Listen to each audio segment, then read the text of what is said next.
Welcome to Just the Word, where we're reading through the Bible in 1 year. And I'm Net. Today's reading will come from Deuteronomy chapters 1 and 2. Deuteronomy chapter 1. These are the words Moses spoke to all Israel in the desert east of the Jordan, that is, in the Arabah, opposite Suf, between Paran and Tophel, Laban, Hazeroth, and Dizhab.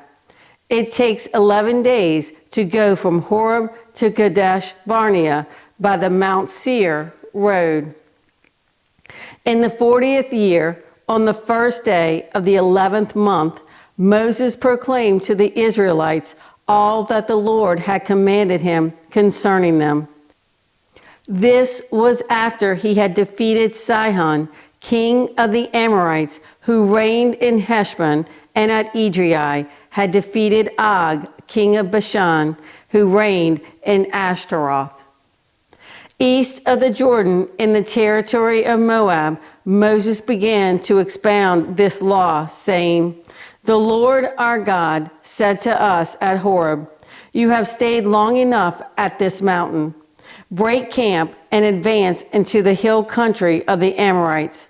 Go to all the neighboring peoples in the Arabah, in the mountains, in the western foothills, in the Negev, and along the coast, to the land of the Canaanites and to Lebanon, as far as the great river, the Euphrates.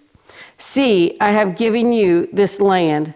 Go in and take possession of the land that the Lord swore he would give to your fathers, to Abraham, Isaac, and Jacob, and to their descendants after them.' At that time I said to you, 'You are too heavy a burden for me to carry alone.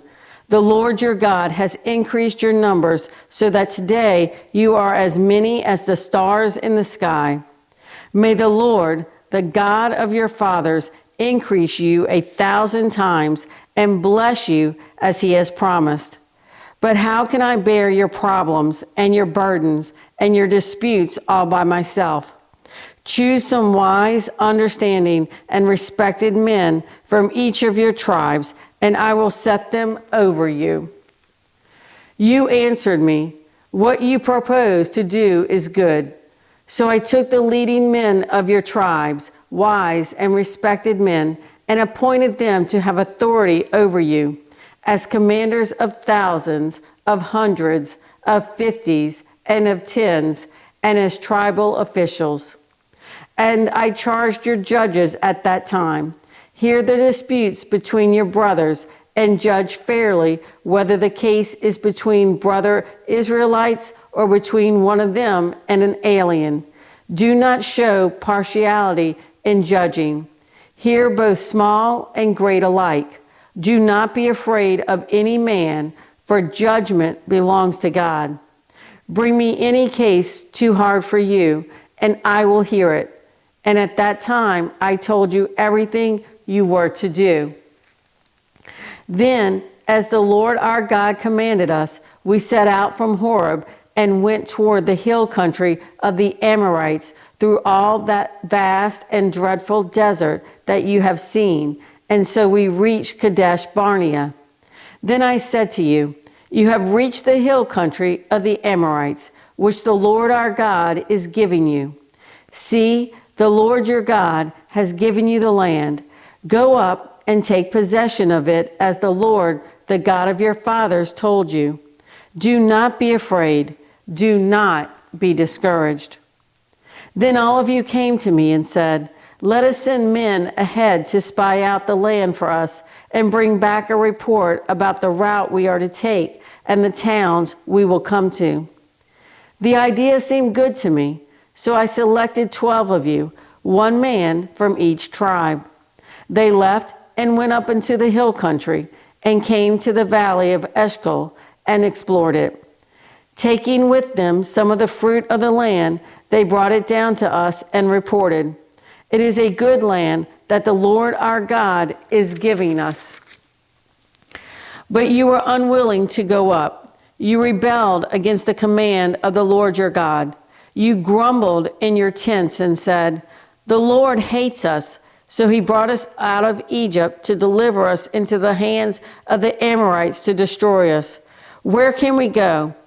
Our brothers have made us lose heart. They say, the people are stronger and taller than we are. The cities are large with walls up to the sky. We even saw the Anakites there.' Then I said to you, 'Do not be terrified. Do not be afraid of them. The Lord your God, who is going before you, will fight for you, as he did for you in Egypt before your very eyes and in the desert. There you saw how the Lord your God carried you, as a father carries his son, all the way you went until you reached this place. In spite of this, you did not trust in the Lord your God, who went ahead of you on your journey, in fire by night and in a cloud by day, to search out places for you to camp and to show you the way you should go. When the Lord heard what you said, he was angry and solemnly swore, 'Not a man of this evil generation shall see the good land I swore to give to your forefathers, except Caleb, son of Jephunneh. He will see it, and I will give him and his descendants the land he set his feet on, because he followed the Lord wholeheartedly. Because of you, the Lord became angry with me also and said, You shall not enter it either, but your assistant Joshua, son of Nun, will enter it. Encourage him, because he will lead Israel to inherit it. And the little ones that you said would be taken captive, your children who do not yet know good from bad, they will enter the land. I will give it to them, and they will take possession of it. But as for you, turn around and set out toward the desert along the route to the Red Sea.' Then you replied, 'We have sinned against the Lord. We will go up and fight, as the Lord our God commanded us.' So every one of you put on his weapons, thinking it easy to go up into the hill country. But the Lord said to me, 'Tell them, do not go up and fight, because I will not be with you. You will be defeated by your enemies.' So I told you, but you would not listen. You rebelled against the Lord's command, and in your arrogance you marched up into the hill country. The Amorites who lived in those hills came out against you. They chased you like a swarm of bees and beat you down from Seir all the way to Hormah. You came back and wept before the Lord, but he paid no attention to your weeping and turned a deaf ear to you. And so you stayed in Kadesh many days, all the time you spent there." Deuteronomy chapter 2. Then we turned back and set out toward the desert along the route to the Red Sea, as the Lord had directed me. For a long time we made our way around the hill country of Seir. Then the Lord said to me, "You have made your way around this hill country long enough. Now turn north. Give the people these orders. You are about to pass through the territory of your brothers, the descendants of Esau, who live in Seir. They will be afraid of you, but be very careful. Do not provoke them to war, for I will not give you any of their land, not even enough to put your foot on. I have given Esau the hill country of Seir as his own. You are to pay them in silver for the food you eat and the water you drink. The Lord your God has blessed you in all the work of your hands. He has watched over your journey through this vast desert. These 40 years the Lord your God has been with you, and you have not lacked anything." So we went on past our brothers, the descendants of Esau, who live in Seir. We turned from the Arabah road, which comes up from Elath and Ezrion-Geber, and traveled along the desert road of Moab. Then the Lord said to me, Do not harass the Moabites or provoke them to war, for I will not give you any part of their land. I have given Ar to the descendants of Lot as a possession. The Emites used to live there, a people strong and numerous and as tall as the Anakites. Like the Anakites, they too were considered Rephaites, but the Moabites called them Emites. Horites used to live in Seir, but the descendants of Esau drove them out. They destroyed the Horites from before them and settled in their place, just as Israel did in the land the Lord gave them as their possession. And the Lord said, "Now get up and cross the Zered Valley." So we crossed the valley. 38 years passed from the time we left Kadesh Barnea until we crossed the Zered Valley. By then, that entire generation of fighting men had perished from the camp, as the Lord had sworn to them. The Lord's hand was against them until he had completely eliminated them from the camp.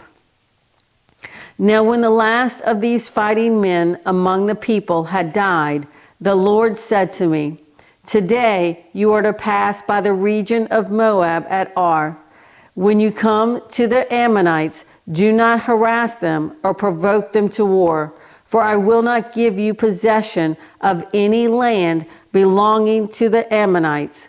I have given it as a possession to the descendants of Lot." That too was considered a land of the Rephaites who used to live there. But the Ammonites called them Zamzamites. They were a people strong and numerous and as tall as the Anakites.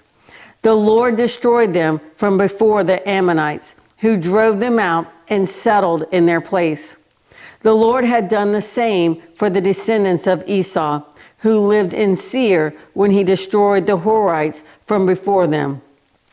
They drove them out and have lived in their place to this day.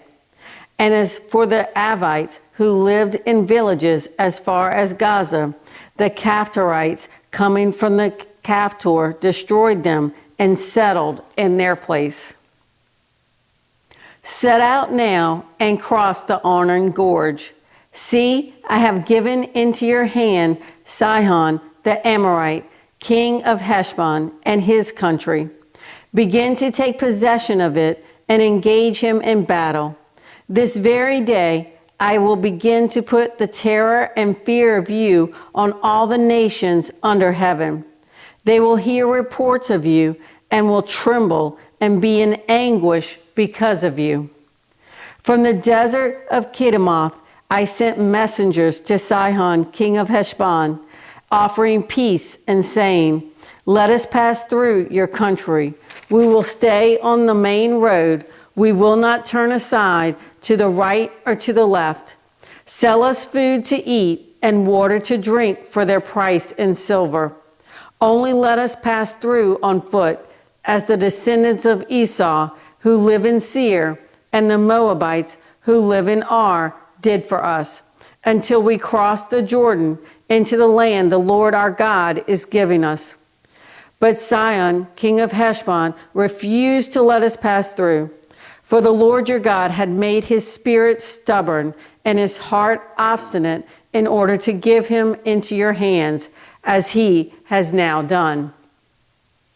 The Lord said to me, "See, I have begun to deliver Sihon and his country over to you. Now begin to conquer and possess his land." When Sihon and all his army came out to meet us in battle at Jahaz, the Lord our God delivered him over to us, and we struck him down, together with his sons and his whole army. At that time, we took all his towns and completely destroyed them, men, women, and children. We left no survivors, but the livestock and the plunder from the towns we had captured were carried off for ourselves. From Aroer on the rim of the Arnon Gorge, and from the town in the gorge, even as far as Gilead, not one town was too strong for us. The Lord our God gave us all of them. But in accordance with the command of the Lord our God, you did not encroach on any of the land of the Ammonites, neither the land along the course of the Jabbok, nor that around the towns in the hills. Thanks for joining Just the Word. See you tomorrow.